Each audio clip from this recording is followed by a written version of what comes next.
This is a good beat. Why aren't you dancing? Dancing is forbidden. Dancing is forbidden. Dancing is forbidden.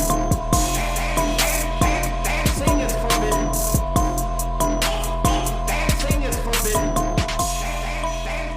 Dancing is forbidden. Yoo-hoo, running crew, welcome to Dancing is Forbidden. I am Ronnie, lifelong fan of and one-time voice on Aqua Teen Hunger Force. And on this podcast, we are watching through and talking about every Aqua Teen episode, one episode at a time.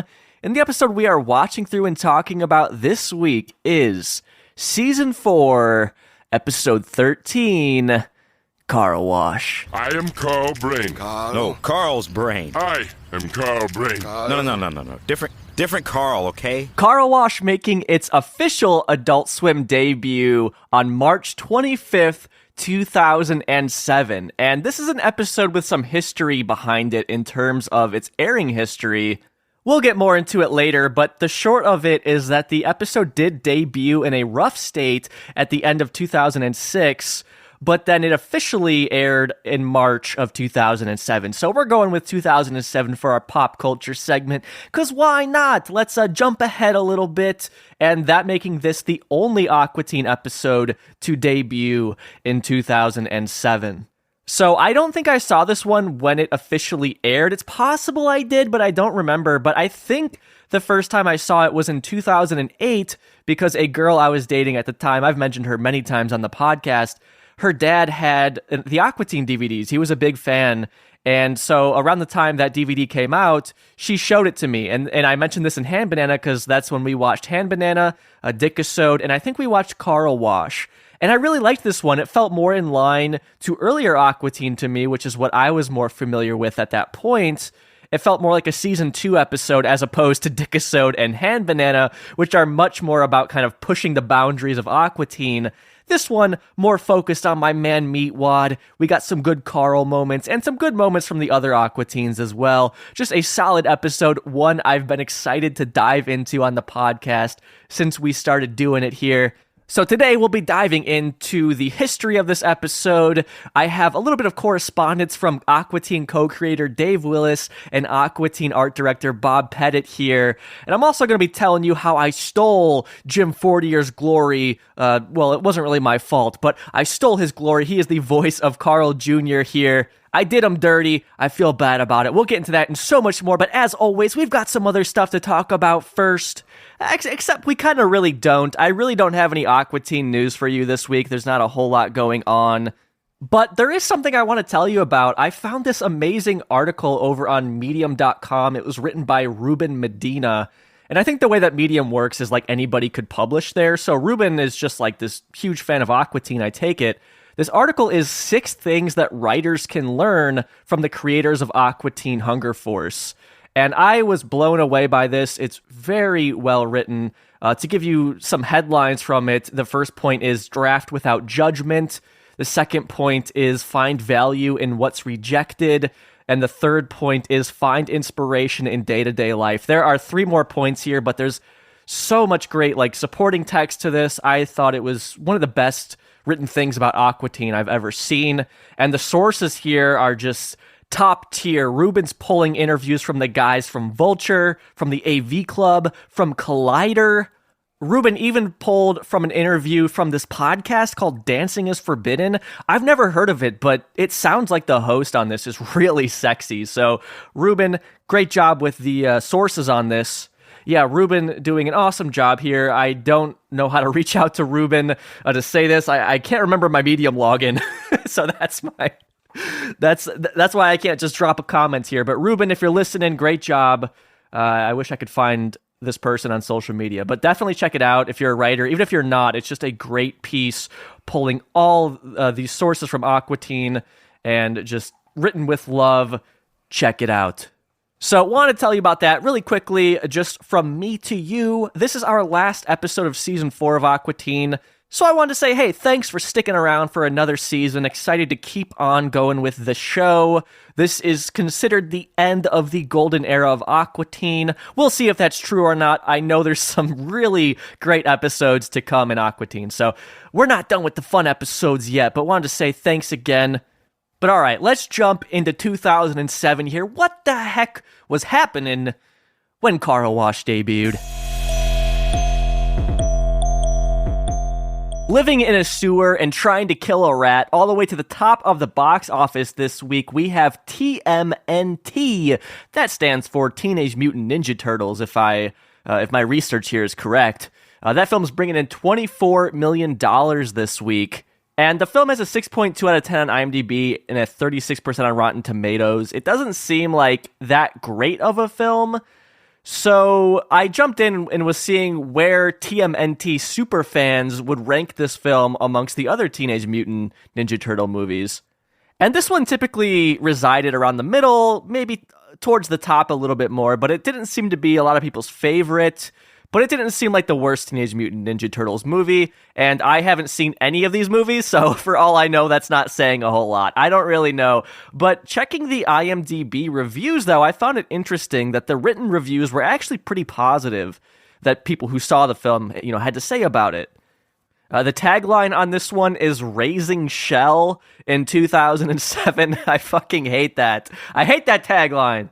You might be asking, well, Ronnie, Mr. Smarty Pants, then what would you say the tagline should be? I got a tagline. I would say, the Turtle Boys are back. That should have been the tagline because this is the first movie in the franchise in 14 years. And this is also the first non-live action film in the franchise. So the Turtle Boys are back, but in an animated state, a computer animated state, a 2007 computer animated state. You can draw your own conclusions there. Another interesting tidbit for you is, according to James Arnold Taylor, the voice of Leonardo, several characters had already been recorded using established voice artists before the Weinstein Company became involved with the film, at which point the characters were revoiced by celebrities such as Sarah Michelle Gellar, Chris Evans, and Patrick Stewart. So they were going with a more traditional voice actor route here until the Weinsteins got a hold of it and changed the voices. And what else can those Weinsteins mess up? I mean, Jesus Christ. My knowledge of them ends at 2007, by the way. So I'm guessing this is as bad as it gets. Some good news for you, though. There is a shared cast member between TMNT and Aqua Teen Hunger Force. And that fella is Mr. John DiMaggio, who you may know him as Bender on Futurama, but on Aqua Teen, he played the Scorpions in Season 2, Episode 14, Spirit Journey Formation Anniversary, under the name B.B. Leland. And we will see more John DiMaggio going forward with Aqua Teen. So, John, he's in Aqua Teen, he's in TMNT, but when it comes to anthropomorphized things that normally don't talk, I'm going with Aqua Teen over the Turtles. I'm sorry, but that's just where I draw the line. I also got a little bit of TV news for you this week. Cartoon Network's Toonami commemorates its 10th anniversary. So happy 10 to Toonami, I guess back at the end of March 2007. But pretty momentous, that being Adult Swim's older brother in a way. So that's our film and television. What was our top album the week that Car Wash premiered? Well, okay, hold on. I'm cheating here because technically our top album this week is the Notorious B.I.G. with Greatest Hits. And no disrespect to Biggie here, but, that doesn't really scream 2007 to me. And this being also the kind of like the 10th anniversary of Biggie's death. But this Greatest Hits compilation got a lot of flack. It didn't have a lot of his big hits on it. So I went back a week, and this album does scream 2007 to me. Can we make this something good? Well, I try to do it right this time around, and let's start over. I try to do it right this time around. It's not over, because a part of me is dead and in the ground. This love is killing me, but you're the only one. It's not over. It's Daughtry, baby. Yeah, you saw him on American Idol. He didn't win, but he did win at real life, becoming a pretty successful act. We have Daughtry with the self-titled album. I guess Daughtry technically is a band, but Chris Daughtry is the singer, the fella from American Idol Season 5. This album came out back in November of 2006, and then throughout 2007, it popped up as our top album a couple of times, including the previous week of March 17th, and I'm assuming it's our second top album of March 24th. This album did very well, and I listened through it for this podcast episode, and I can see why, because there's really like 3 big singles on here that you can still hear today. I played It's Not Over, the album opener, and that song just fucking rips, okay? I don't think I appreciated it at the time, but as like a radio pop song, that song is just really enjoyable. I actually listened through the album and then went back to that song. Again, I didn't appreciate it at the time, and I'm not like chasing it down to listen to it these days, but I did appreciate it there for what it was, a very well-written pop rock song. But there's also Home, the song that he sings about he's going home. There's also Feels Like Tonight, where you guessed it, it feels like tonight. Some big songs on here that I forgot about. So congrats to Daughtry here for, being somebody on American Idol who actually goes on to have a pretty big career in music. And we've talked about American Idol and its winners before on the podcast. And I'm curious if we will see any more kind of popping up. I feel like this is around the time when American Idol really starts losing its relevancy. But I could be wrong. We'll find out together, hand in hand, digging through Aqua Teen as we do. So let's jump in and see what our top single this week was. Out with the family, sipping, reminiscing on days when I had a Mustang and now first class, up in the sky, popping champagne, living my life in the fast lane. I want to change by the glamorous, ooh, flowers, the glamorous. Glamorous, by the glamorous. Ooh, flowers, the glamorous. The glamorous, by the glamorous. Ooh, flowers. I'm talking champagne, witnesses, caviar. Our top track on the Billboard 100 singles charts this week is Fergie with Glamorous featuring Ludacris, who we had to cut off there. I'm sorry, Ludacris. I really didn't want to, but I had to. Fergie, of course, being the woman member of Black Eyed Peas. I don't think she's with them anymore, but she had her own very successful solo career with this record here that Glamorous comes from. That record being The Duchess, which comes out in September of 2006. On my birthday, actually. Holy cow. Happy birthday to me there. What a gift. Thank you, Fergie. But Glamorous, a song, like, I'm sure I've heard it, but I really couldn't remember it. Now, the other singles before Glamorous include London Bridge and Fergalicious, which are 2 songs I definitely know. I'm not as familiar with Glamorous, but it's a pretty song. It's nice. I enjoyed it. I was playing it when I was doing my research here earlier, and my wife heard it, and she was a pretty big Fergie fan at the time, so she was like singing along to it, but I was like, oh, I don't really recognize this one. Maybe that's my bad. I never owned The Duchess. You'd think if it came out on my birthday, I should have gotten a free copy of it, but they didn't quite hook me up. But even though this is Fergie's solo record, will.i.am was still heavily involved in the production of it, will.i.am being one of the other Black Eyed Peas. So it's kind of like they went off and did their own thing and said, all right, bye, other guys who nobody knows the names of. We're going to go do this other successful record. See you later. So last but not least, what is our top alternative single this week? Trust me and take my hand when the lights go out, you'll understand.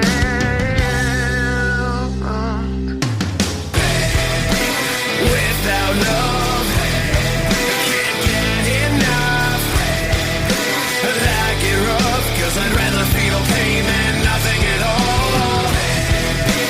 Without love, can't get enough. Like it rough, 'cause I'd rather feel pain. Our top alternative track this week, we've got 3 Days Grace with Pain.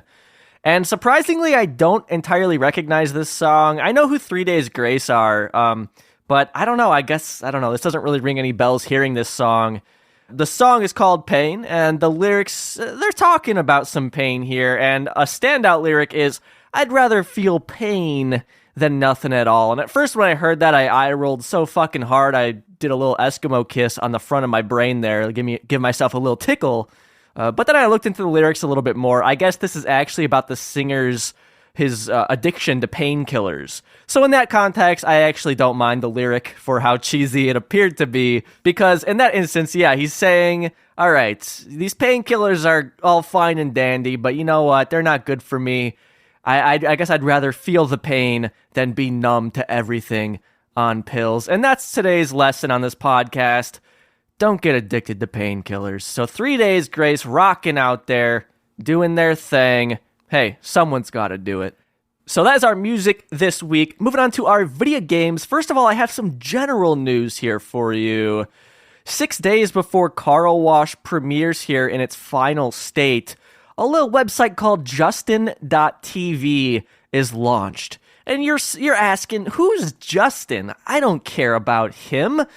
Well, if you're a gamer here, have you heard of Twitch.tv? Because this is the predecessor to Twitch.tv, which is now the global giant of video game streaming. Well, Justin TV was basically that before Twitch. And I think Justin.tv turned into Twitch.tv. So the people who made it, like eventually it got turned into Twitch. And I say that because my Twitch account started as a Justin.tv account. I made my Justin account at some point in the late 2000s, early 2010s, because I wanted to do some streams of myself DJing music.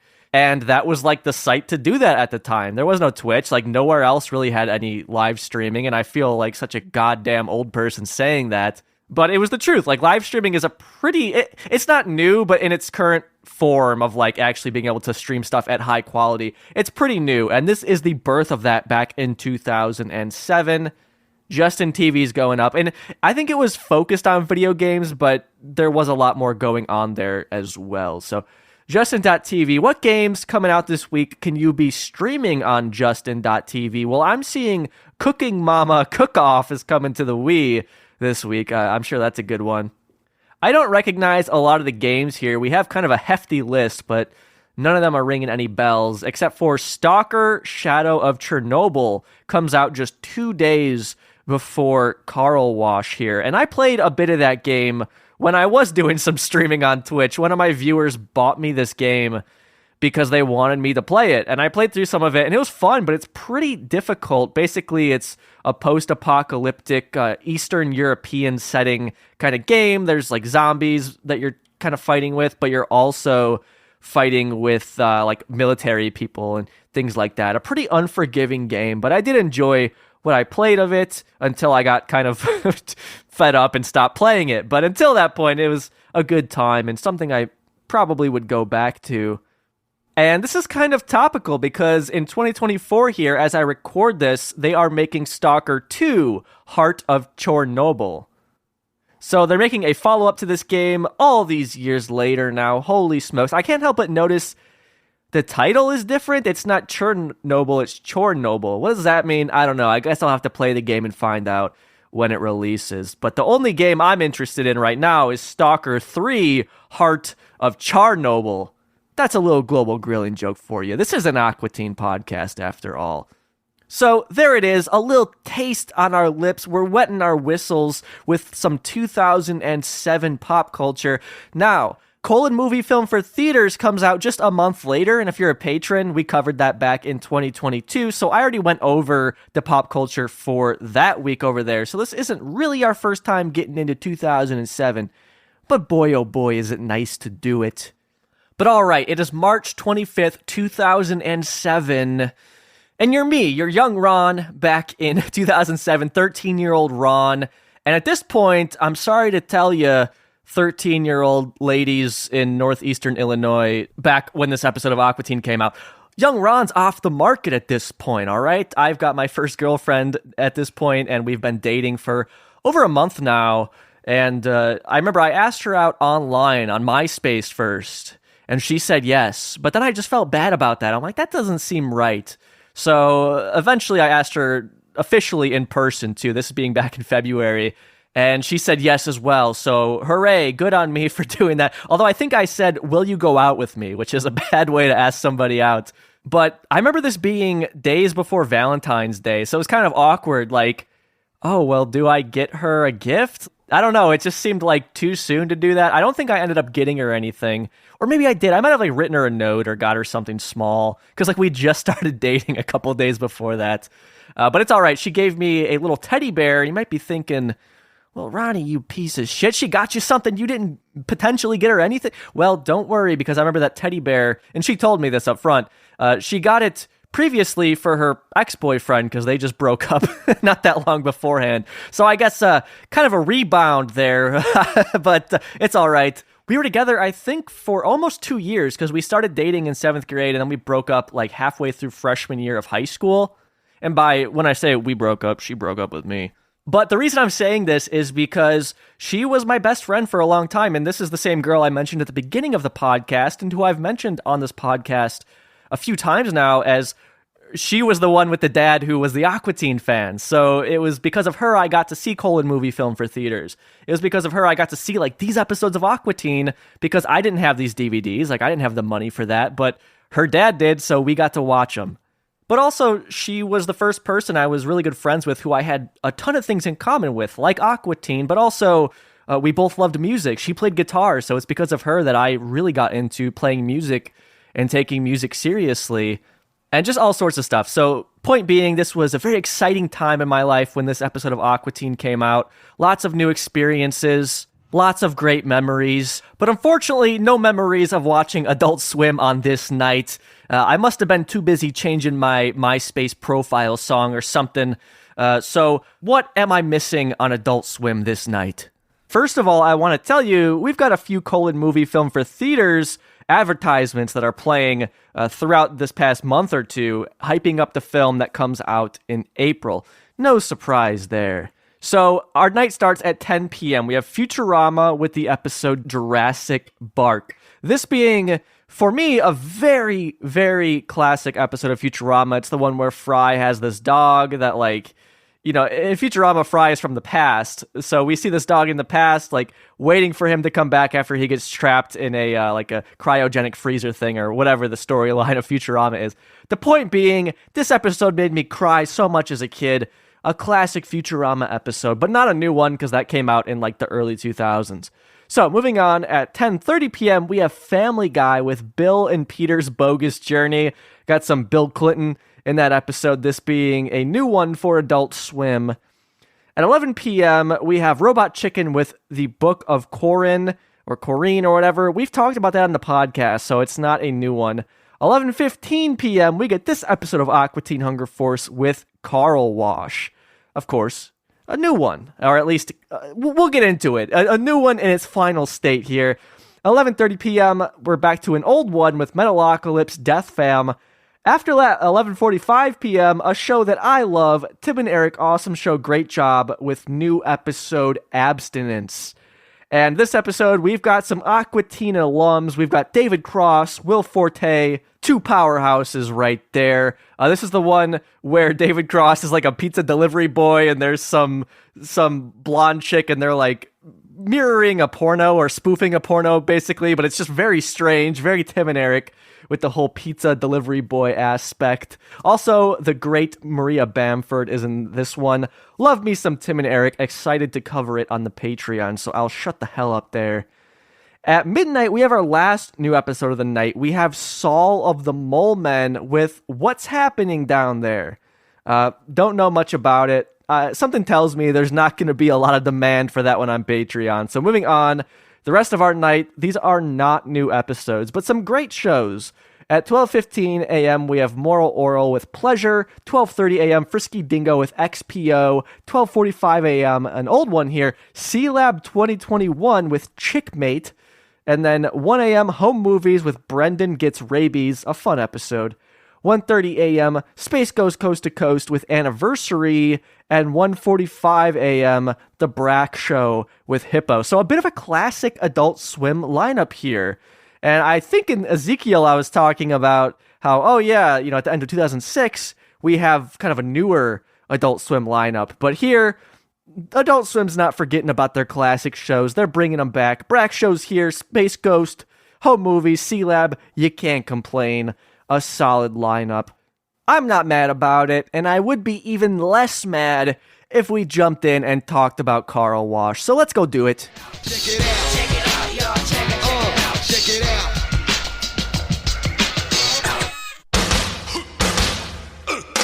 Y'all a bunch of dumbasses, gonna get your ass whooped. Then you go to my Patreon and get your exclusive episodes over there. That is patreon.com/dancingisforbidden. Unless you're a dumbass, then don't go over there. But if you're not, then you're typing it in as we speak.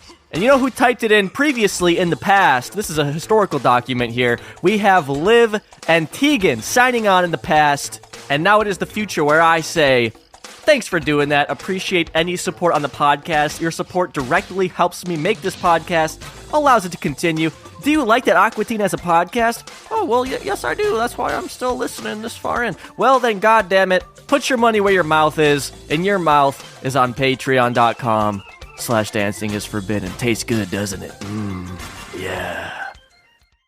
Coming up next, Aqua Teen Hunger Force. Carl Wash making its Adult Swim debut on March 25th, 2007. This episode airing with a TV 14L rating for language. Ooh, scary. But okay, let's get into the history on this one before we go any further, because there's a bit of history here, as I said up top. And this is the second episode after Rabot, the first episode of Aqua Teen, to air in an unfinished state first, like a stealth airing, and then later being officially premiered. So it stealth aired on December 22nd, 2006 at 3:30 in the morning. And this rough cut, it's not like drastically different from the finalized version is my understanding. Apparently there's just some parts that aren't animated. There's not as much audio like for the sweetening, like the background noises and stuff like that. It's just what it sounds like, a rough cut. However, I did read that supposedly Dave Willis re-recorded his voice lines as Carl Brain, who is one of the villains in the episode. I have forum threads of people talking about that. We'll get into it a little bit further once we get into the episode. But I do want to say I could not find this rough draft. Like, I guess it's lost media at this point.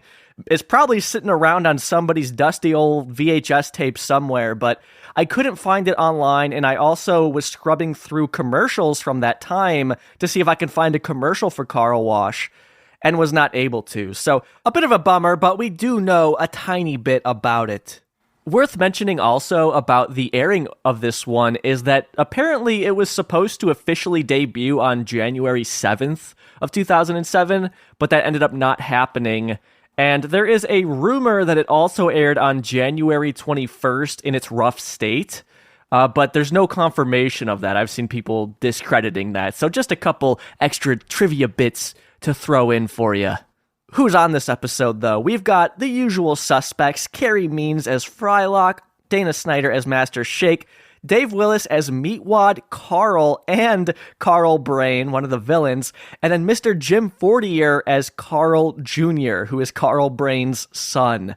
And Jim, we've talked about him on the podcast. He worked on Space Ghost Coast to Coast with Matt and Dave, and then he went on to start the Brack Show while Matt and Dave were doing Aqua Teen, and then Dave Willis and Jim Fortier eventually made Squidbillies in 2005. We've talked about Jim on the podcast before. He's one of the best in the biz, all right? Glad to see him popping up on this episode. He does a great job as Carl Jr. The voice is so funny. But to address these characters really quick, Carl Brain and Carl Jr., while they are new to Aqua Teen, they are not new characters. These characters actually date back to a Space Ghost Coast to Coast episode called Sham Brain, which aired in 1999. So these characters are 8 years old at this point, or at least almost.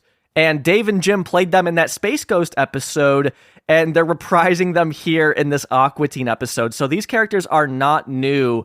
And in fact, we covered Shambrain over on the Patreon for this very occasion, because I wanted to spend some time with the origin of these characters, the fun way that they fuck around with Space Ghost. It's a classic Space Ghost episode.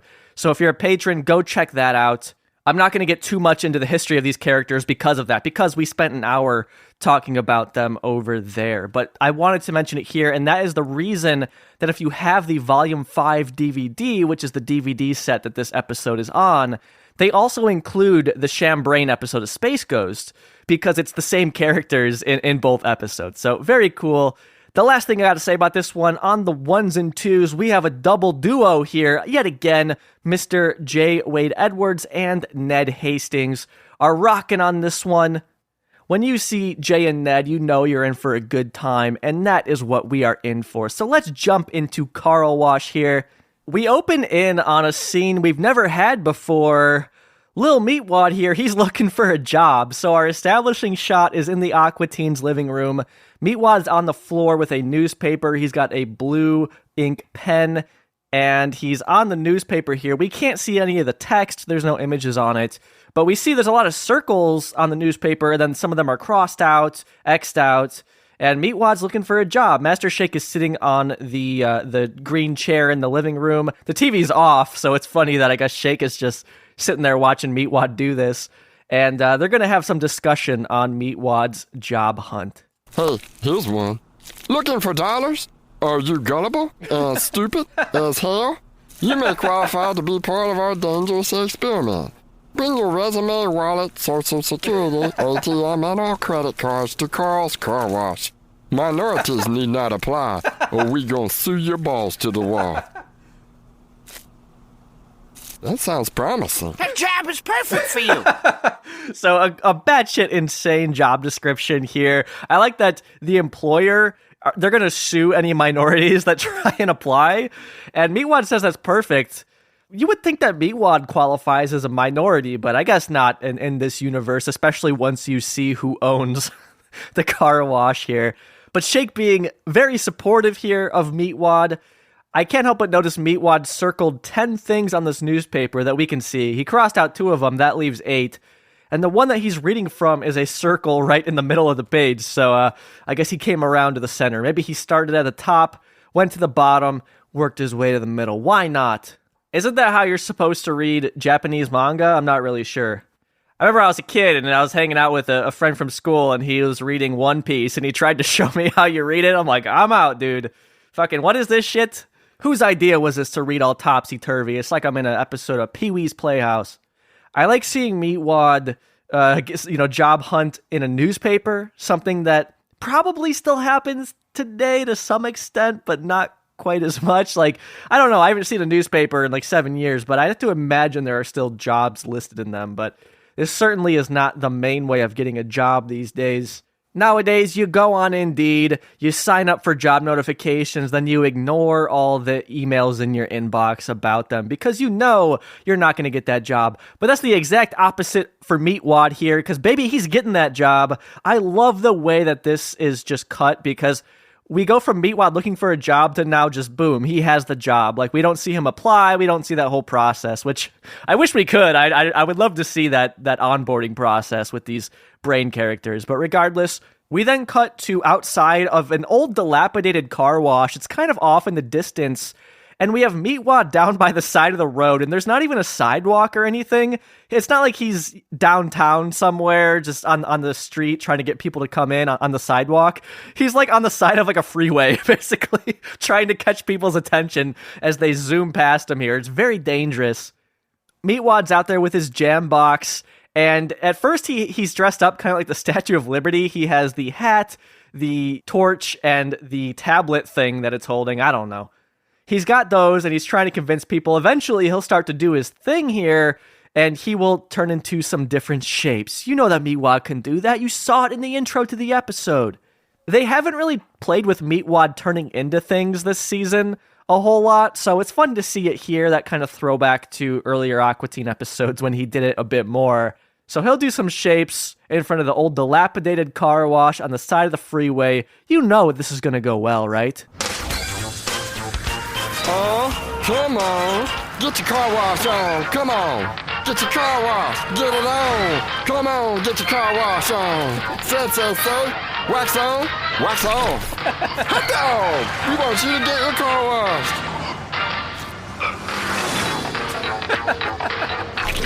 Hey, look at this igloo.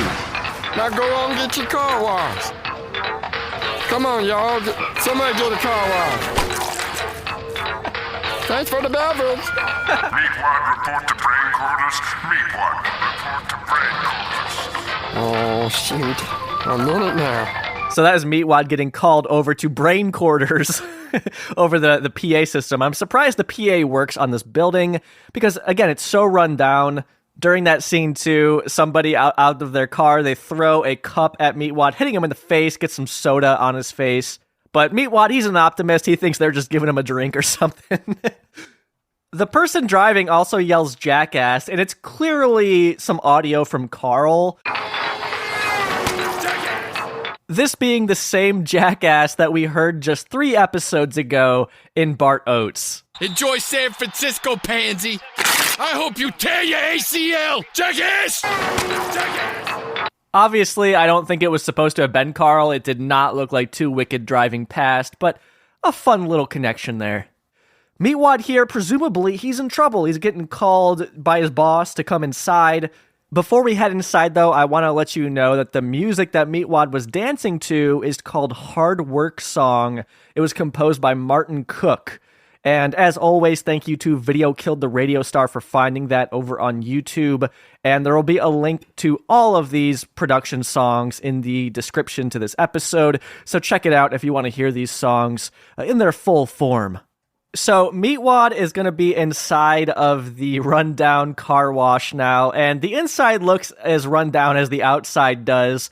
The walls are wood paneling, similar to the Aqua Teen's house, except they're a lot more scuffed up. There's scratches all over. They're in bad shape. Same thing with the floor. It looks to be concrete, maybe, but there's a bunch of pieces missing on it, and it's not an ideal working environment. But it is a car wash, I guess. You know, what do you really need? We see in the background a big window where we can see into the car wash, like because it's an automated process. We'll get to that later in the episode. We also have some vending machines on the wall in terms of like things you could buy for your car. And then we see Meatwad here talking to his boss. There are 2 characters here. One is just a giant brain. Okay, you know what a brain looks like? Think of a drawing of a brain. That's one of the characters. That's all it is. The other one is smaller, a tiny bit lighter shade of pink, and it has 2 googly eyes on it as well as a cap on its head, but the cap it's like alternating colors between green, yellow, red, and then the bill is blue. It's like a kid's cap, because this little brain is a kid. We have Carl Brain and Carl Jr. Carl Brain isn't going to be too happy with Meatwad's shapes, and as we will hear in this clip, Meatwad really doesn't have that many of them. We've been open 6 months and had not one customer. You don't think it ain't my dancing, is it? Yes, it is your dancing. Show me your shapes. Oh, I got a ton. Here, check this out. Hot dog. Igloo. Igloo. Hot dog. Igloo. Igloo. Igloo. Those are not enough shapes. No one will wash their car here because of you. Well, I got more shapes. I mean, come on. I know all sorts of shapes. Hot dog. I better go home and practice me some shapes. Yes, you will. So Meatwad, he kind of like cartwheels out of there as the hot dog shape. He doesn't turn back into his normal form and leave. He just starts like, again, the best way I could describe it is like a cartwheel, but he's a hot dog. It's very, very funny here, but a lot of funny things going on this scene. Jim Fortier as Carl Brain, what the fuck is that? It reminds me of Boomhauer from King of the Hill. Like, he just talks so fast. Carl Jr. is saying stuff. You can occasionally pick it out. Like, he's saying, like, yeah, you better go. Like, that's what he's telling Meatwad, but he just says it so quickly and keeps repeating himself and stumbling over himself. It's just so hilarious. We learned, though, that the car wash has been open for 6 months. They haven't gotten a single customer, which is insane. That's actually almost impressive that not one person just kind of stumbled on in there. So I don't know if the implication is that Meatwad has been working there for 6 months or what the situation exactly is. Of course, it doesn't exactly matter. But good on Meatwad here. He's taking some initiative. He got himself a job. This episode almost being like the antithesis of Season 3, Episode 7's Robo-Sitter. In that episode, Shake and Frylock get jobs at the mall, while in this episode, Meatwad's the one getting a job. So kind of cool the way that they play with that. And this job so far has seemed perfect for Meatwad. His job, up until this point, we'll see later in the episode, he apparently has more responsibilities. But at this point, his job is to dance on the side of the road and get people to come in, which I think that is something that Meatwad is kind of born, or I guess you could say made for. I don't know that he was ever born, but this is perfect for Meatwad. He loves to dance. He can turn into different shapes, but as we heard, these shapes not quite enough. We're going to go back to the Aqua Teen's house. We have Meatwad. He is in the living room, and we're going to get a little scene here where he's going to try and turn into the chair, and he's not quite going to pull it off. It'll be a dramatic reveal where we will just zoom in on his face and then eventually pull back out to see that he assumingly has turned into the green chair, but actually just turned into a hot dog. Then Frylock's going to come in, and they're going to talk about it a little bit. Okay, here we go. Here comes the chair.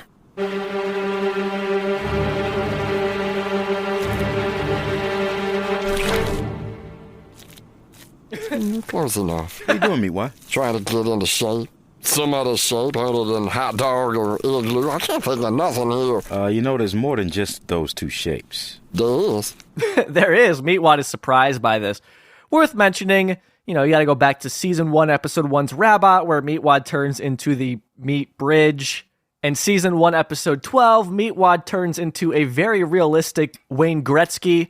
And off the top of my head, going back to Robo-Sitter here, Meatwad, he turned into a sunflower in that episode. Now, in his defense in that one, he was, I guess, stoned out of his mind. So maybe I could understand why he couldn't quite pull that off again. But the point is, it's funny them playing around like he only knows these two shapes when we've seen him turn into some other stuff.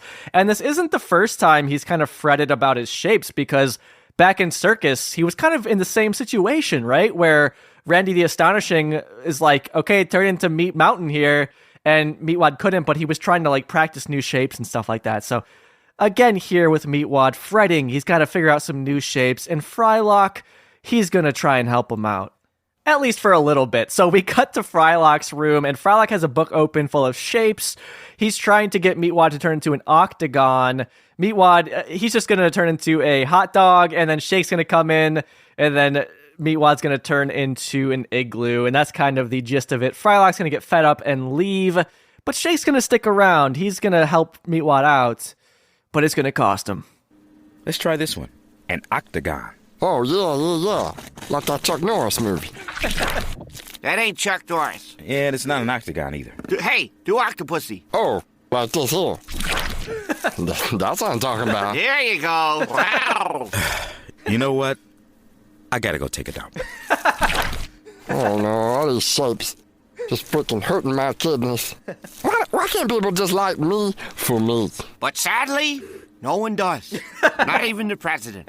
He's a great guy, though. Look here, if I don't come up with some new shapes, I'm gonna lose my damn job. He says he don't need me. I'll be the first to go. I have an idea. That will cost you $20. Okay, so a lot of references here. First of all, I want to work my way backwards. Shake with the $20, that brings me to Rabbit as well, where he'll help Carl figure out who killed his car for $20. In this case, he'll help Meatwad with his shapes. Meatwad saying this shape-shifting hurts his kidneys. Well, we established in Season 2, Episode 17's Kidney Car that Meatwad doesn't have any kidneys, but maybe he got some since then. Before that, Frylock says, he leaves saying, I gotta go take a dump. That's probably one of my favorite Frylock lines, and what a way to exit a conversation you want nothing to do with. So Frylock headed over to the pile of clothes in the hallway. Before that, Shake tells Meatwad to turn into Octopussy, this being a reference to the 1983 James Bond film Octopussy, this having Roger Moore as James Bond in that flick. And it's so great. I love the timing of it, because Meatwad just turns right into an igloo, and Shake's just ooh yeah, Shake's into it. It's really silly, a really fun exchange. Before that, Meatwad references The Octagon, which is a Chuck Norris movie that came out in 1980.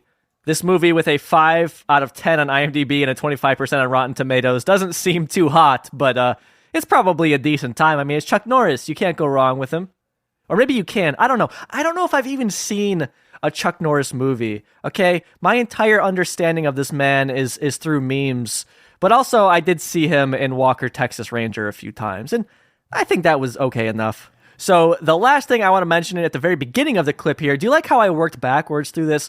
I think it's kind of annoying. I'm not going to do this again. But at the beginning of the clip, Frylock has this book of shapes. So on the left, we have a parallelogram, a trapezoid, a rhombus, and an octagon. On the right, we have a square, a circle, and then a pentagram. So we have like a pentagram with wings as well. It's very funny. I love that little detail that Bob added. Just a silly little joke there on the page. I never learned about that in geometry class, but I think I did learn about it from my satanic Bible. So moving on here, we're going to have a very interesting transition. Shake is just going to like magically disappear from the scene. And then we just cut to the next one. So we're right outside Carl's house here. Meatwad rings the doorbell. Again, back to Ezekiel, the previous episode. We don't actually see a doorbell on Carl's door. Anyways, Meatwad's going to presumably ring it. We don't see him do it, but we hear it. Carl opens the door, and they're going to try and sell him a car wash. And to do so, Meatwad is going to turn into a fist, like a hand, and then a middle finger is going to raise. So Meatwad learned a new shape here. It's a middle finger, and they're going to try and get Carl to get his car washed. But he doesn't need it because Too Wicked just got washed, and it's looking freaking beautiful, okay? I've never seen Too Wicked look this good before. Just chef's kiss. You can't be mad at this beautiful hot rod. Until Shake is going to bring over an excavator, which will dump dirt all over Too Wicked. And then at that point, you know, he's kind of going to have to get it clean. What do you want? Get your car washed. Get your car washed. I'll get your car washed. Or you a dumbass gonna get your ass whooped. Are you a dumbass gonna get your ass whooped? Right here and now. Right here and now. Really emphasize the now. I mean, you're mad with this guy. Right here and now, boy. Now shove him. Physically. No, that's not necessary. Very thoughtful, though, but, up yours. Because Too Wicked don't need no wash right now. I just hit it with a chamois. She's gleaming like the friggin' sun. Okay, drop the load.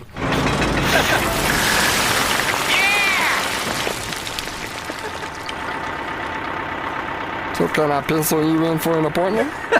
Poor Carl. It's actually really genius. I love that they're roping Carl into this and making him the person who has to get his car washed, but I guess makes sense. He's the only person they know with a car. But I love getting Carl involved here. It just feels so natural and not forced or anything like that. And Shake following through here, like he's actually helping Meatwad out with this. He helped him learn a new shape, I guess, but also came up with some copy for Meatwad to read while he's pitching for Carl to come and get his car washed or get his ass beat. One of the two. It's kind of like a trick-or-treat situation, I guess. We heard some shredding there. I have to assume that was Mr. Matt Malero.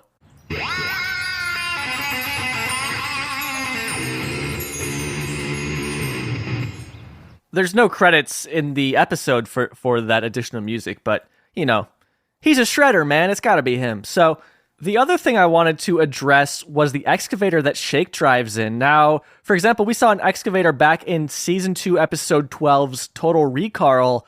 However, this isn't the exact same excavator. It looks to be based on it and very similar, but there's a lot of differences between the two. I'm looking at them back to back. And there's some parts that are similar, but it looks like Bob Pettit just went and made one that looked less cartoony and just more realistic and more in line, especially with these updated assets for the show. You know, like we're getting these backgrounds that are, at this point, from Colon Movie Film for Theaters, at least in regards to the Aqua Teen's house, like the outside shots of Carl's house, things like that. So this just looks a little bit more of this world as opposed to the one in Total Recall from Season 2, which certainly was a lot more cartoony, kind of clip arty kind of looking. So Bob just taking the chance here to update an asset, I guess. We're going to head back to outside of the car wash, and Meatwad, he's back on the side of the road, but he's trying out his new routine. He's doing his middle finger, he's reading the copy that Shake wrote him, and he's still going to be getting some sodas thrown at him. Y'all a bunch of dumbasses gonna get your ass whooped. Then you go in there and get your car washed. Whoops. Nice throw, was it? Oh, darn it. Report to brain quarters. Report to brain quarters. We have a customer. I repeat, we have a customer. It's a big day here. We have a customer. It's a momentous occasion at the car wash. Before we head in, though, I mean, it's a momentous time, 6 months in the making. I do want to mention the cups that are thrown at Meatwad, as was in the previous scene when he was on the side of the road. It says Big Swill on it. At least I assume that's what it means. Swill meaning to drink something greedily or in large quantities, which I think fits the vibe that Bob usually goes for with these kinds of things.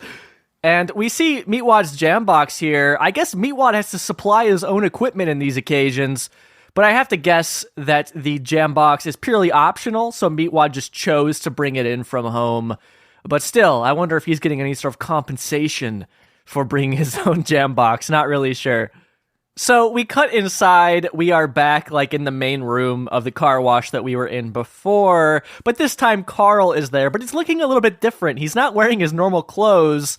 He's wearing a paper hospital gown, and there's going to be a gurney in there that he'll lay on, and there's also an oxygen tank with a mask that he's going to put on. This oxygen tank and mask being from Season 3, Episode 6's Little Brittle. I know we saw it there, and Carl's got it now. Better be free, little meat man. Oh, Carl, it is, believe me. I want the UV with the triple foam protectorant and the carnauba wax.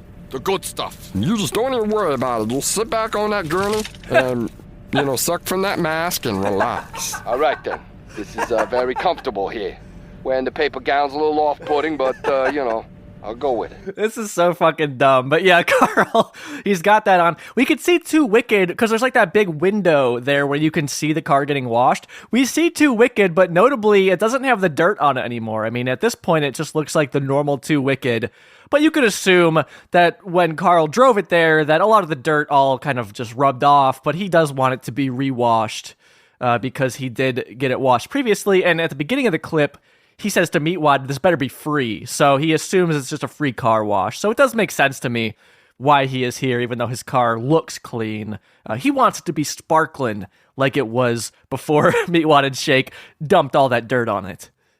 I want to go back to talking about the background here, because we do have this like vending area where we have some things you could buy for your car. And in the episode, the resolution is too low to make out what any of it says. But thank God for Bob Pettit, man, because he supplied me with the goods. He hooked me up with some high-res shots of this background so I could see exactly what these vending jokes are. So let me break it down for you, all right? There's 2 machines. Let's talk about the one on the left first, because we're not a manga. And it says Ready Ride. It's spelled REDDYRYDE. Then it says Vending Center. And there are 3 products here that you could buy. The first one is Premium Vinyl Wipes, packet of 3. Restores your car's vinyl to like new. That is $1 quarters only. They're all the same price, so I'm not going to repeat that part. The second product is Tire Black. Gives your tires a showroom shine. Pack of 3 wet wipes. After that, we have Scented Oils Lavender. 1 soft pack. But there's a bunch of like brain stickers on it, and they look to be kind of scratched off. They're very old stickers, it looks like. So that's what the machine on the left says. On the right, it says Air Freshener, Get Fresh. And we see an air freshener. It's in the shape of a brain, and they all are in shapes of brains. This one being green, the big one with a like a hot rod behind it. Bob saying the muscle car is probably a stock photo. This one, again, quarters only, and it is $1. So there are a few different flavors here, I guess, a few different scents of air freshener. We have grape, which is a green brain. We have musk, which is a blue brain. Gotta get that musk in your car, that nice musk smell. We have a yellow brain that is coconut, a red brain that is cherry, and then a green brain that is evergreen. So you could assume the big green brain on the front of, or the top of this machine here is of the evergreen variety. So those are what the machines say. You cannot make them out in the episode, but you can listen to me read them to you now from an email that Bob Pettit sent me. Thanks so much, Bob. Continuing on with our scene, we see here that Meatwad, his job entails more than just dancing on the side of the freeway to get people to come in. He also has to deal with customers, which is what he's doing with Carl. So he's going to run through the list of the aromas that they can imbue into Carl's car, and they got quite the selection here. When we do the interior, we like to enhance it with an aroma. If you have a favorite aroma you'd like to pick, we'd love to facilitate that. You got pina colada? No, I'm afraid not, sir. No pina colada. Okay, how about strawberry boobs? No, we got that neither. What we do have is athlete's foot, bloated beach cod, and stank breath. Go through the list again. Go through the list again. Athlete's foot, bloated beach cod, and stank breath. They don't have pina colada, but they have those. I understand they don't have strawberry boobs, which is what Carl was requesting. But hey, at least they got stank breath. I think I would go with the stank breath above the other three. Meatwad's not going to be able to go through those options again, though, because the car wash process is about to begin. And it starts off relatively normally. We get those wiper things you would see in an automatic car wash. They start kind of cleaning the car until very quickly those go away. And then we see a dumpster hoisted from the ceiling comes through and starts slopping garbage juice all over the car. After that, these mechanical arms come out that are holding cats. There's 4 cats in total. One looks to be black with white paws, the other being fully black. And then there are 2 cats that look to be the same. They're just kind of gray and white mix. And these cats are pretty photorealistic looking too. And basically they're held above the car and they just pee all over the car. And then from the ceiling again, we have this it's a bunch of hammers like on a wheel that just go through and smash the car top. After that, we're going to get some gas that's going to come through the ventilation inside the building. We'll see that Meatwad has a gas mask on at this point. I guess he went through training here because Meatwad seems to know everything that's happening. That gas is going to come through. For whatever reason, it's going to affect Carl, even though he has on this oxygen tank mask. Not entirely sure why that is. Regardless, it's a good thing that it affects Carl because he will then be very laid back and not pissed off at what's happening to his car, because his car is getting ruined at this point. And last but not least, they will spray the car with a color of their choosing, which happens to be like a green color, then a lighter green, just kind of like camo colors all over the top of Too Wicked. Oh, here we go. This is the first part of our patented 3-step treatment. Yeah, that kind of looks like you're just sort of slinging dirt on it. What it actually is dumpster juice, which is sort of a combination of rainwater and garbage. Very acidic, very harsh on your paint job. And why are we doing this again? It's just a pre-coat. I mean, obviously, we need to prep the outer coat for, the cat urine. And, of course, the hammers. What the frick are you doing? Hey, Carl, let's lay back down and relax, okay? What? Let's allow the mystery gas to do its work. And don't worry, we totally redo the paint in a color of our own choosing. Whatever. I'm easy. Carl's easy. I can't say I understand why they had to pipe the gas in when he already was putting a mask on with whatever gas they were feeding to him. Like, they could have just put that gas in the oxygen tank. But regardless, Meatwad pulls out that gas mask, and that is the same exact gas mask that we saw in Season 2, Episode 22's the gas mask that Shake is wearing at the beginning of that episode. Also, to bring up Circus again, the dumpster that we see there, it looks to be like a slightly updated version of the dumpster that we first saw back in Circus in the alleyway that they meet with Randy the Astonishing in. However, in that scene, the dumpster says B422 on it, and now it just says 422 on it. We dropped the B. Look, in 2007, you don't need the B. Get with the times, dumpsters. I really love that whole sequence, though, of seeing the car wash. Of course, it's just so Aqua-tinified, and that it's absolutely crazy, that whole segment. Oh, I should mention to the cats, it looks like that gray-white cat is from Movie Film for Theaters in the beginning when Meatwad's going to shoot the kittens out of the cannons. But the black cat's face looks to be different. There is a black cat in that scene as well, but the face looks a little bit different. Regardless, growing up as a kid, I always loved automatic car washes. I don't know that we had one in our town, so whenever we would go through one, it'd be like with my aunt and uncle. Now, usually you stay in the car for these, but as they mentioned in the scene, they're going to be doing Carl's interior as well, which is why Carl is not in the car. He's inside of the car wash talking to Meatwad. But still, always a thrill to go through an automatic car wash. Puts a smile on my face even to this day. I like getting all that stuff sprayed at me, but you're protected. You don't get wet. It's just it's a silly little ride, and these are the little joys in life that have kept me around for so long. This car wash, though, a little bit different than the ones that I'm used to, and we're going to continue to see that because Carl, he is feeling the effects of the gas that was pumped into the room, and then Carl Brain and Carl Jr., they are going to present themselves. Hello, Carl. I, too, am Carl, and this is my son, Carl Jr. We are all Carl. Neat. Yes. Neat. Remove his brain. Oh my god. We see what's going on here. The brains, they are brain hungry. They're gonna remove Carl's brain. This is what it's all been about. It was all a ruse. Meatwad was just a pawn the whole time. Oh my goodness. To take a break from the horror here for a moment, let's talk about some of the music that we heard there. The first piece being Chiller 1, composed by Brian Bennett. And I think this is the first time we've heard this in Aqua Teen. And then the second piece of music is Drama Link 36, also composed by Brian Bennett.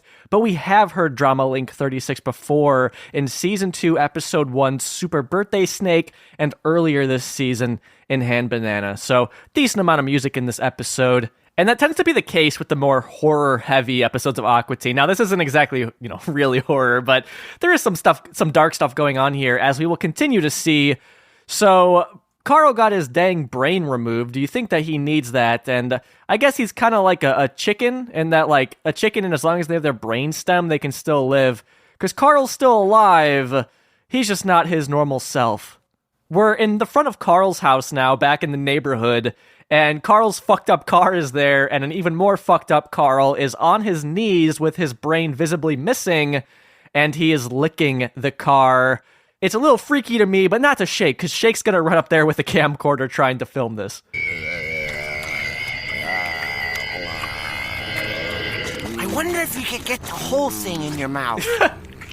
Shake just runs up there with a smile on his face. You have to wonder how Carl's car got home.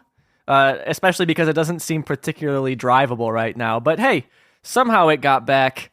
We're going to cut inside where Meatwad's there. He's not very happy, and Frylock's going to ask him what's going on. How's work? Hey, Meatwad, how's the job going? Just okay. Carl washed his car there, didn't he? You got your first customer, right? Yeah, but... But what? I'm having some reservations about this work. Some nightmares. Nightmares? Well, there was a time in my life when I thought dancing in front of the car wash, that'd be the only thing I'd ever want to do. I don't know, the way these people wash cars, I just don't know anymore. Well, Carl seems happy with it. Is he licking it? Yeah, he's been doing that all morning, I'm afraid. Okay, so it's revealed that it's been some time that Carl's been out there licking the car. I love in this universe that nobody thinks to, like, call the police or anything. Like, hey, there's a guy out here licking his car all morning, and also it looks like he's missing his brain. They always make the Aqua Teens neighborhood out to seem kind of bad, but visually it never really is. Like, all the houses are pretty nice except for the Aqua Teens house, and Carl's has got some grime on it, but it's still a relatively nice house. I always wondered how it would go if Matt and Dave took the South Park approach and kind of explored the neighborhood more, explored these other potential neighbors and things like that. Hey, they just made some new Aqua Teens last year. There's still time for it. So Frylock saw that there's something weird about Carl, so Frylock and Meatwad, they're going to go outside and join Carl and Shake. You know, snakes, in the wild, of course, have to unhinge their jaw to eat a car. I think the trouble with you is that you have all that skin around your mouth. Shake? What? He's doing it? Carl. Carl. Carl? Carl. Oh, no. Oh, no. Someone's taking Carl's brain. That is what I've been trying to tell you. Really? Well, you haven't been very specific about it. I know, I haven't. Because they says if I tell no one, I'm going to lose my job dancing in front of the car wash. Well, I'll tell you what, it's a little late for that because we're going to do something about it right now. Look here, we can keep this cool between us. Because look, this is the third job I lost this week. Come on, I lost. we're going to go get us a car wash. Are you out of your mind? They take your brain out over there. I know that. They take your brain out over there. Here, I got a coupon. That's okay, Carl. I got the employee discount. A free triple foam polish with the UV protector. Come on, Shake. Come on with you. I'm trying to create a show here. I'm a show. What time does the show come on? Stupid Meatwad. What time's your show come on? Like, he's already invested in this potential show that Shake is trying to make. Whatever it is, Carl just licking his car. At the beginning of that clip, I didn't tell you that Shake hands Carl a knife. It's kind of like a military-looking knife. I don't recall seeing this one in any previous episodes, but he's like, yeah, you know, you have to cut your mouth to unhinge your jaw more to get that car in your mouth. Poor Carl, man. Carl has to put his car in his mouth because he lost his brain to Carl Brain at the car wash. It's some tough stuff here. Shake talking about snakes, though, does bring me back to Super Birthday Snake, because he says in that episode something to the effect of, like, yeah, like the French, they unhinge their jaw to show love. Like, that's what's going on here. And again, he's talking about snakes unhinging their jaws to fit cars in their mouths, which I don't think has ever happened before. I feel bad for Meatwad because he knows what's going on here is wrong. He knows that this isn't right, but he has to go along with it to keep his job, which is certainly a position that many people have been in. Obviously, hopefully not to this degree of stealing somebody's brain, but when you know your place of employment is up to some shady shit, but you got to go along with it because, hey, you need money to live. And in this episode, so does Meatwad. We hear that Meatwad lost 2 other jobs already this week, so I don't know if that implies that Meatwad's only been at the car wash for a week.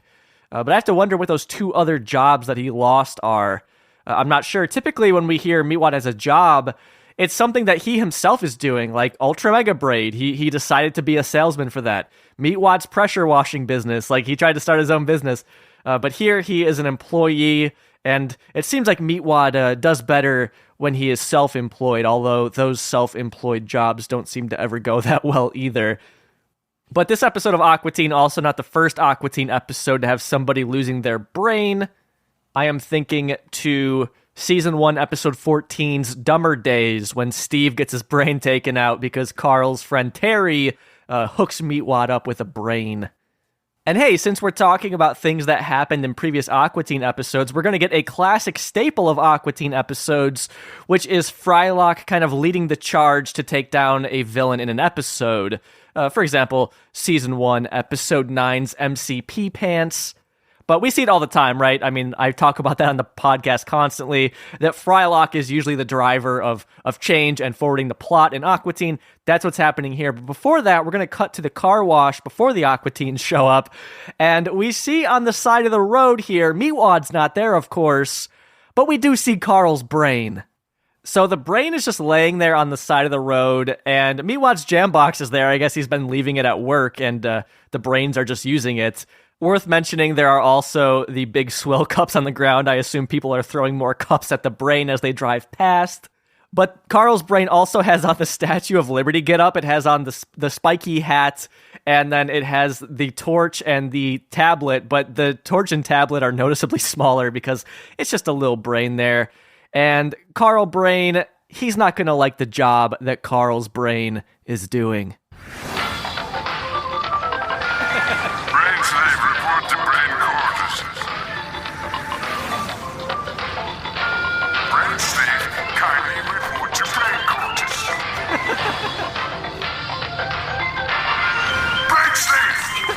The new brain slave refuses to report to brain quarters. As are we, son. And we do our job. Go on and fetch this brain slave. And kindly ask him to be on bug removal. Permanently.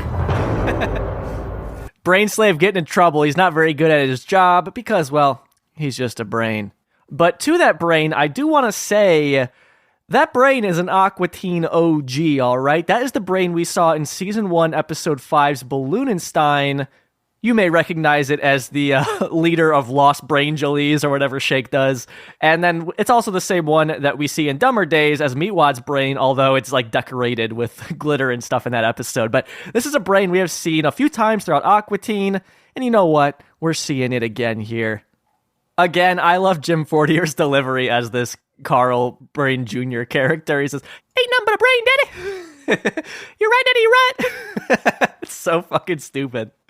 Lil Carl Jr. was headed out to get the brain slave there, but we cut to outside and we see that the Aqua Teens are there with Carl. So basically the way this is staged is pretty interesting. Essentially, we have Two Wicked, right? It's all fucked up still. Carl is laying on Two Wicked because he's incapable of walking due to not having his brain. Shake is in the car. He's the one steering it, I guess. But if you like pause on this frame and look, you can see they just kind of like cut Shake's head in half and just stuck it on the car. It doesn't really make sense how he's looking out of this or anything like that. And then we have Frylock and Meatwad pushing the car. I feel like there was a better way for them to like get there, but this is what they chose to do. They're coming up. Carl Jr. is going to alert Carl Brain about it. They're going to have to do something about these Aqua Teens. Get my blue fright wicket once. Greet them with a smile, son. A hard, plastic smile. All right, so now is a good point to get into the voice on this that Dave is doing for Carl Brain. Now, this is similar to the one he did back in '99 on Space Ghost Coast to Coast, this being Dave doing his best version of Orson Welles in Orson's famously abusive performance doing a radio ad for frozen peas. Here under protest is beef burgers. We know a little place in the American far west where Charlie Briggs chops up the finest prairie-fed beef and tastes. This is a lot of shit, you know that. So I'll put a link to that in the description to this episode if you would like to hear the clip that Dave is referencing here. But that's what Dave is trying to do for this character. It's very funny, but rumor has it that this voice was re-recorded from the rough draft, and I say that because over on the Toon Zone forum, which we will dig into a little bit momentarily here once we're done covering the episode, user The Mist brings up how the episode was changed. So The Mist says that they changed Carl Brain's voice, and then somebody asked, what was the voice like before? Because the voice they have now seems to be the same voice they used in the Space Ghost episode. So I would imagine he was always supposed to sound like that. The Mist responds saying it almost sounded like Ignignokt mixed with the Seth MacFarlane voice for Wayne the Brain McLean. I'm not sure. It might still be up at Glath if you want to hear it. I thought it was a funnier voice, even if this one is the one from Space Ghost. So yeah, The Mist here saying that it seemed to be a different voice. I guess that Glath, I'm assuming, is some sort of streaming site back in the day, like a YouTube alternative or something. So I want to be clear here that all we have are people saying that it was changed. I don't want you to think it 100% was. In fact, I have an idea of what maybe happened. So we can assume, and we kind of know, that the audio on the rough cut wasn't finalized.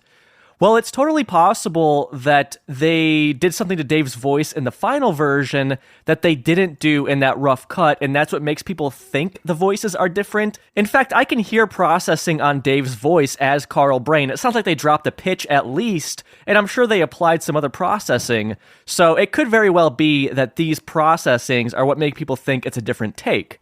So let me play you some audio from the episode real quick. Hello, Carl. I, too, I'm Carl, and this is my son, Carl Jr. All right, now let me pitch it up a little bit so it's closer to how Dave actually would have read this before the processing. Hello, Carl. I, too, am Carl, and this is my son, Carl Jr. So it's totally possible in the rough draft that Dave's voice was closer to that, which is, again, in more of his natural range as opposed to being manipulated like it is in the episode. So maybe that's what people mistook for being a re-recording. These are all just guesses, of course. I don't have access to this rough draft, so we may never know. Anyways, though, back to our scene. Carl Brain was telling Carl Jr. to don his, hard plastic smile. And we're going to see that in our next clip now. We are back outside with the Aqua teens, and now Carl Jr. is talking to them about the car wash. And he looks the same. He still has the googly eyes, the doll cap, but he also has on now like a Mr. Potato Head smile. Yeah, got a free dashboard cleaning. Get the list balls on your car. You get your free tire shower. You get all that for free with the free brain removal. Moron, do not tell them. I better say car wash. Now gas them quickly. So that is Carl Brain saying gas them quickly, but that's not going to happen. He's used to just gassing people, but doesn't quite work when they're outside. But all right, let's just jump back in because Frylock is going to have a response to this, and then Carl Brain is going to show himself to the Aqua teens here. He's going to come outside as well, but this time he is donning googly eyes himself as well as a blue wig, which is pretty nonsensical here, but actually makes sense if you have seen the Shambrain episode of Space Ghost. So finally, our heroes, the Aqua teens, are going to have some choice words with these brain characters. Look, I just came by to tell you that I told the police about your little brain operation. Yeah, and they didn't believe us. No, they didn't. Then we shall call them and show them pictures. You been smart here. That's a good idea. It is a very good idea. Where's Carl's brain? I am Carl Brain. No, Carl's brain. I am Carl Brain. No. Different Carl, okay? I am Carl My Brain. friend Carl, his brain. Behind you. Is that Carl's brain? Over there? On the expressway? Beware, for it will immediately seize you upon my command, and your mind will be enslaved to forever. Ballast chrome at this wash. Car wash. This is retarded. Oh, it's retarded. Stop him at once from calling me retarded. Too late. He did it. He got away. Too late. He did it. He got away. I don't know why Jim Fortier doesn't do more stuff on mic. In fact, Dave Willis expressed the same sentiment to me. He said that Jim is microphone shy for some reason. Dave says, I don't get it because he's a great performer. He also played Dewey Duvall, early Kyler's mortal enemy, in Squidbillies. And also, I should say, as of this recording, recently, Jim Fortier also did the Leprechaun in Season 12, Episode 4's Get Lit Upon a Sit Upon, which is falsely attributed to me over on Wikipedia. I did the shop clerk in that episode, and I explicitly said that multiple places, but for whatever reason, somebody on Wikipedia also credited me as the Leprechaun. I don't know why. But also, Jim Fortier is not even credited on that episode. So I guess I get the confusion, but also I don't know why somebody would just decide that I did that. You know what I think it is? I think this is goddamn racism. Just because my last name is Neely, because I have an Irish last name, well, I must have did the Leprechaun then, right? Yeah, well, top of the morning to ya, and you could fuck right off then. All right, that was kind of closer to Scottish. But anyways, I asked Dave what Jim's inspiration for this might be. Dave said that, I don't know what inspired Jim's performance as Carl Jr. Jim rarely does voices, so it was a coup to get him to do that voice. You know what? I'm glad he did it. I like the back and forth we get in that previous scene between Carl Brain and Frylock talking about Carl's brain. And to me, it's funny because Matt and Dave explicitly, they knew what they were doing here. They decided to bring back these characters. Of course, when that Space Ghost episode was made, Carl from Aqua Teen was not a character yet. But they decided, hey, let's bring those characters back, basically so that they could do this joke of this convoluted, Carl's brain. No, I'm Carl Brain. No, Carl's brain. It's like a stupid Who's on First bit, but Aqua Teenified. So, to me, the joke itself isn't that funny, but the fact that Matt and Dave insisted on doing it is pretty dang silly. But all right, let's wrap up here with our last clip of the episode. We're going to see Master Shake kind of pushing Carl off. He's going to try and get him to eat his own brain. Just such fucked up undercurrents in this episode, but I like that they don't dwell on it too much. So Shake's going to do that, and then we're going to get some kind of false exits from the brain characters, where they're going to kind of keep flying away, then coming back down to say stuff. Go eat your brain now, Carl. Oh, look at that. It's dinner time. Oh, no, you don't. Where do you think you're going? Home, now get out of here. We are closed.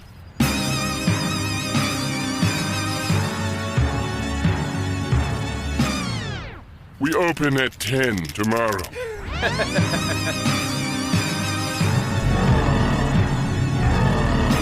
So visually, we have the brain characters flying to a planet with a head of hair on it, and that is again in reference to the Space Ghost Coast to Coast episode, where that's where they live on that episode. We see a bit more of that planet there, but I love that they bring that planet back as well. And actually, they also do a little bit of a nod to that in the credits here. The end credits are altered in a very subtle way. There's a shot in the end credits when we see the moon usually. Well, this time they have that head of hair on the moon as well. So a fun nod to the hair planet here, to the brains. I want to mention the music there that we heard for the brains, and we heard that earlier in the episode as well. And this is the same music that they used in Shambrain. The song is Invaders from Space, composed by Danny Pelfrey and Rick Rhodes. And we heard this before in Aqua Teen 2. Speaking of Circus, we've mentioned Circus a lot in this episode. We heard that in Circus, too. Once we see Randy the Astonishing's dad, they play that music as well. That creepy Space Invader music. But that is Carl Wash in classic Aqua Teen fashion. It ends with just, nothing really... nothing resolves. In fact, in my email here with Dave... He says, weird episode, very space ghosty in terms of how little actually happens. Which makes sense, since it's based on a Space Ghost episode, which is a great way to put it. And I really like this episode, and I think that's why, because not a whole lot happens here, so it's more focused on just silly dialogue and things like that, as opposed to just some sort of action taking place. But I'm getting ahead of myself here. Before I give you my thoughts, let's hop on over to the Toon Zone forum and see what was being said about this episode the week that it premiered. And of course, we already touched on what The Mist had to say, kind of giving us a peek into what may have been cut from the rough draft version. So The Mist did say, saw it a little while after it first aired on Glath. Great episode, lots of hilarious moments, including the one in the commercial. Then The Mist goes on to quote, where's Carl's brain? I am Carl Brain. No, Carl's brain. I am Carl Brain. No. Different Carl, okay? I am Carl Brain. The Mist quotes that, right? And that is in the episode verbatim. But then The Mist later goes on to say in this thread that joke was cut alongside Dave's voice being re-recorded in the final version. But that joke is not cut. It's in the episode exactly.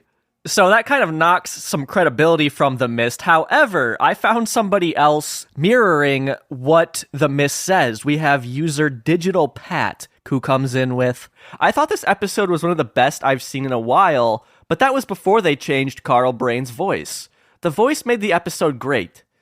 It is still a pretty funny episode. I'm just puzzled as to why they tweaked it. I did like what they added to the jam box, but was kind of disappointed in the voice change. As the saying goes, if it ain't broke, why fix it? And I think the saying, this is Ronnie, I think the saying is, if it ain't broke, don't fix it. But all right, there's another confirmation at least that they seem to have changed Carl Brain's voice. And I'm realizing now the subtlety of these two takes, which is The Mist saying they re-recorded it, while Digital Pat just saying that they tweaked it, which does fall in line with what I said earlier of the rough draft. They probably just didn't process Dave's voice yet to make it closer to that Space Ghost Coast to Coast episode. Overall, it seems like people liked this one. It wasn't like a favorite of most people, but a lot of people gave it like a B-ish score. I want to end on a middle-of-the-road kind of negative review by jbanks97, who says, it really was okay at best. I'm glad they used the brains from Shambrain again, one of my favorite space ghosts, but they barely did anything with them. I would have hoped they would have come up with something better than an entire episode about how they and Fat Balding Carl are all named Carl. Jay Banks then gives the episode a C-. I don't think that's really fair regarding the joke about, like, Carl Brain, because they don't dwell on that. Like, the whole episode isn't about that. The episode is really about Meatwad getting a job and kind of dealing with that. Then we get some fun Carl torture thrown in. Then we have Frylock just confronting these guys while Shake is also trying to make his own TV show. They don't dwell on that. It's interesting to me that Jay Banks really focused on that one joke, but regardless, that's some of the conversation. As always, link in the description to this episode if you want to read this whole thread back from March of 2007. So on to my thoughts here. I mean, as you can tell, I enjoy this episode. I'm a Meatwad freak, and this one's got lots of Meatwad, except for the end. Frylock really takes over in the last couple scenes there. Meatwad doesn't even say anything, really, to the brains after that, but some fun moments from all the Aqua Teens. I like the way that they get Carl involved, namely because he's the only character they know with a car. some great animation with the whole car washing bit, and I think they kind of, because they didn't have to animate mouths on the brain characters, they could probably move resources elsewhere onto that animated segment of the car wash, which is a lot of fun. Just absolute absurdity. I mean, like in Dave's email, he said not a whole lot happens, and I think that's why I like this one, and that's what a lot of my favorite Aqua Teen episodes are like, where it's like there's a basic premise and then they just joke around with it, and that's what they're doing here. It's neat that they brought back these Space Ghost characters from a very popular Space Ghost episode. It's a really great one. And I should mention, if you listen to the Patreon episode, you know this, that the Carl Brain character in that 99 episode of Space Ghost was Dave Willis's, according to him, like his first big voice role on that show and on television in general. Now, he did some voices here and there, but that was his first time, according to him, playing like this big character. So this Carl Brain character, as you can imagine, pretty important to Aqua Teen Hunger Force as Dave goes on to voice Carl and Meatwad, two of the main characters, that he, in a way, kind of cut his teeth on Carl Brain back in Space Ghost. So I like seeing that character here. I like that there are nods to that Space Ghost episode, like with the planet. We also see the brains wearing like similar outfits and stuff. But at the same time, like, you don't have to have seen that Space Ghost episode to enjoy this, because it's just already so absurd that it's a cool, like, Easter egg moment, but you don't have to have seen that Space Ghost episode. I surely didn't the first time I saw Carl Wash. I didn't know anything about that Space Ghost episode, but I still enjoyed it. In fact, not knowing those characters could maybe make it more enjoyable in a certain way, because it just seems even more random without that context of where these characters come from and some of their references throughout the episode. Something to mention here is that this is our last episode of the season. This is the last season 4 episode, and I think it does a good job as a season ender. It's not trying to be ambitious like season 2's the last one, where we have all these returning villains, or season 3's Carl, aka Spacegate World, where it's like a Carl-centric episode. It's kind of like a classic Aqua Teen episode, and just does things very well, which I just enjoy. It feels more like a classic kind of Aqua Teen episode from around season 2, again, because of the fact that it's very dialogue-driven, but there's still things that happen in it, and things that could have only happened in season 4. Like, I think the degree to which Carl is disabled, I guess, that we see because of his brain being removed, I don't see them doing in at least the first 2 seasons, at least. Also want to mention, there's like an eeriness to Carl when he's missing his brain. They almost animate his face differently, it looks like. I don't know, it's pretty off-putting, but done very well for what is going on in that scene. Another trivia point is that this is our last standard definition episode of Aqua Teen. Movie film comes out in a month, and then after that, all the episodes are widescreen. With the exception of the Boston episode, although that was never officially released. Like, it was, pulled during production, so it makes sense that what we have of that is in 4-3. But all in all, I love this episode. I love Carl Wash so much. I think I gotta give it 5 Musk air fresheners out of 5. I just enjoy this one. It's one I've been looking forward to covering. We got some good Meatwad moments here. I'm a simple guy to please. That's all it takes. 5 Musk fresheners, okay? How about that? So that is it for me this week. That is it for season 4 of Aqua Teen. Now, having said that, I'm still going to do an episode ranking over on YouTube, and we will be doing our season 4 retrospective, where we talk about the season in a more general sense. So, still some season 4 discussion to come, but until then, thanks so much for hanging out with me, talking teens with me. Thank you to our friends Bob Pettit and Dave Willis for their correspondence on this one. Thank you to Liv and Tegan for signing up to the Patreon. Again, that is patreon.com/dancingisforbidden, especially if you want to hear that Shambrain episode. But also, there's like a bunch of other stuff over there. We're doing watch parties now, Discord access. It's a good time. And you know what? Above anything, it allows me to keep doing this podcast.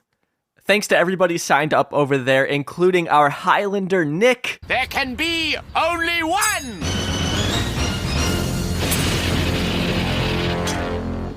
There's only one time so far in Aqua Teen where we see Meatwad is gainfully employed, just like there's only one Nick. Also want to shout out our number 1 in the Hood G tier patrons, Sean, Ian, Captain Buford, Robinson, Jason, Carl, Lecheratone69, Empower 706, Swimwiki, Lervinator, Thorin the Grumpy Dwarf, Garrick, Jonathan, and Calixto. You guys can get your ass whooped any day of the week. I'll see you April 22nd for a very fun interview with Aqua Teen legend Matt Jenkins. He's got all sorts of stories about the animation industry in Atlanta, Clay Croker, Aqua Teen, all sorts of stuff. Excited to share it with you. Till then, keep it cool, take it easy. Bye-bye.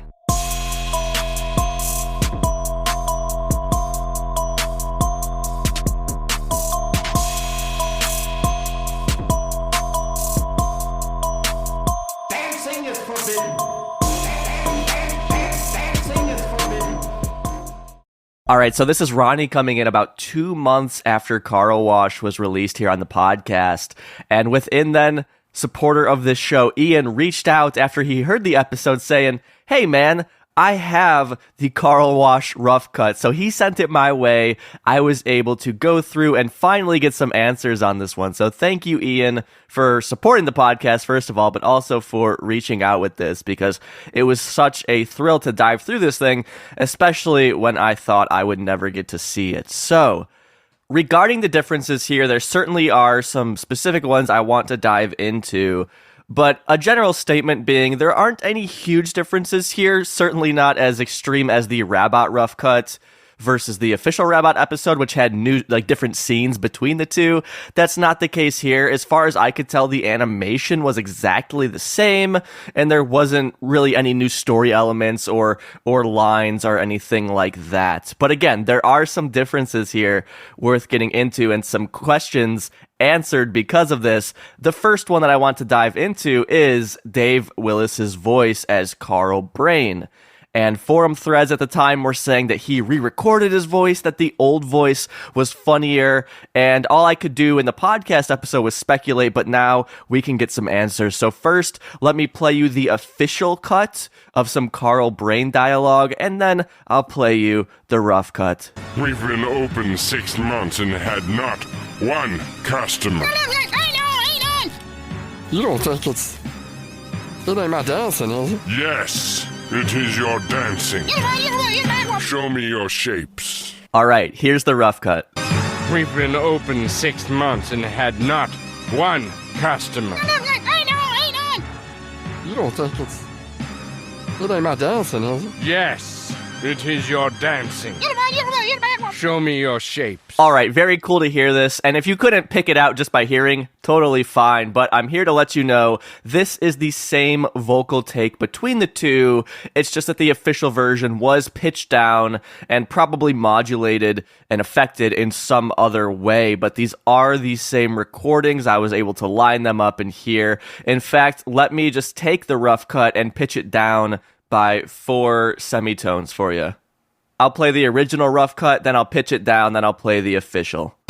We've been open 6 months and had not one customer. We've been open 6 months and had not one customer. We've been open 6 months and had not one customer. All right, so pretty fun to hear that and try and get the rough cut to sound a little bit more like the official version. But yeah, it seems, from what I could tell, that it was the exact same vocal recording from Dave, just pitched down. So that's what people were complaining about on forum threads, that they felt like Dave's more natural voice of him just kind of talking low like this was better than the more affected voice. And of course, that's totally subjective. That's totally opinion. Which one somebody prefers, no problems either way. But I want to let you know, I did find an instance in the dialogue where they are using a different take than the one that we get in the episode. Now, I don't know if maybe for the official version, they just used a different take from the same session. What I assume happened is that they re-recorded it because it's a very different performance from Dave. But what's going on in the scene is it's where Carl's brain has been taken out and it's over on the side of the road there, the brain slave trying to draw in customers. And we have Carl Brain trying to get him to report to brain quarters over the intercom. These are 2 different takes. I'll play you the official first, and then I'll play you the rough cut.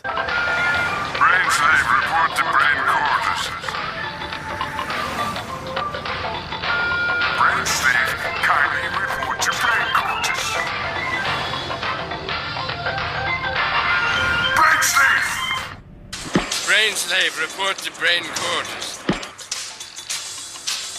Brain slave, report to brain quarters.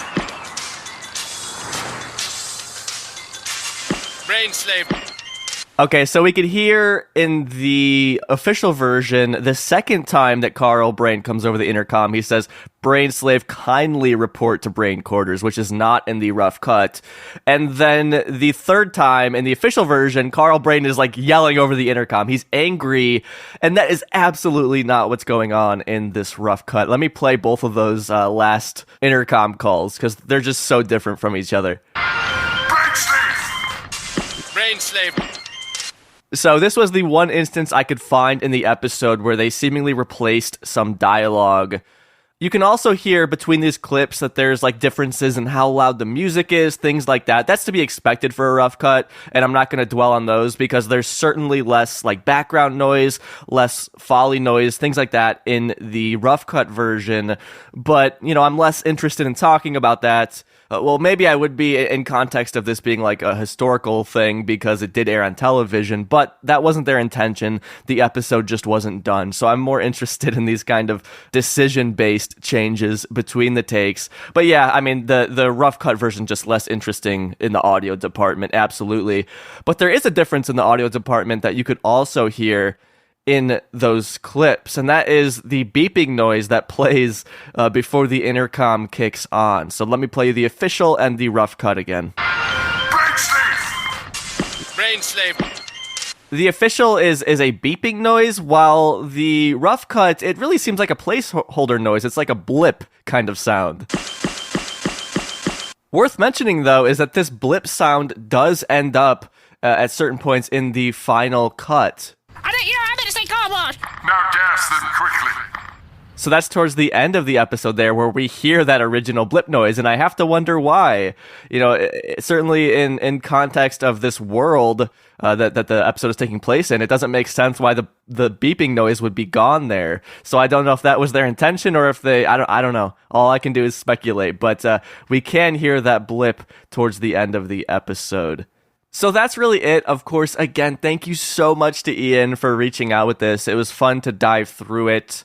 Ultimately, I was surprised how few differences there were here. This really is in line with a rough cut rather than like they're still trying to build the story. Like I mentioned earlier here, Rabot, like that very much is worth watching, that rough cut that we have on the Volume 1 DVD, because it's so different from what we got. There's so many different story elements thrown in, way different dialogue, things like that. While here, again, it's not really that different from the official episode. In fact, I would just consider this straight up an inferior version of the official episode, because there's really no new content besides like Dave re-recording that line, and the visuals are the exact same. And the file I have, it's 240p. It's so tiny. It's like you're watching a postage stamp. So this is really just an inferior version. Fun to talk about on this podcast, but, you know, not really a must-have for an Aqua Teen fan. But I think this kind of does give us a cool look at where the Aqua Teen production crew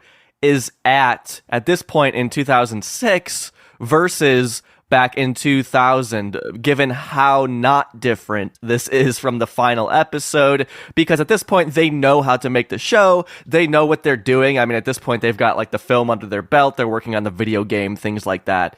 This is a competent crew making Aqua Teen, and that's not to say the original, you know, back in the day they were incompetent, but you could really see them trying to put the pieces together between those Rabot versions specifically, while now it seems like it's a little bit easier for them to get to what they want quicker, and there's less deviation between these cuts. So again, fun to dive into. Thank you, Ian. Glad we could get some answers here.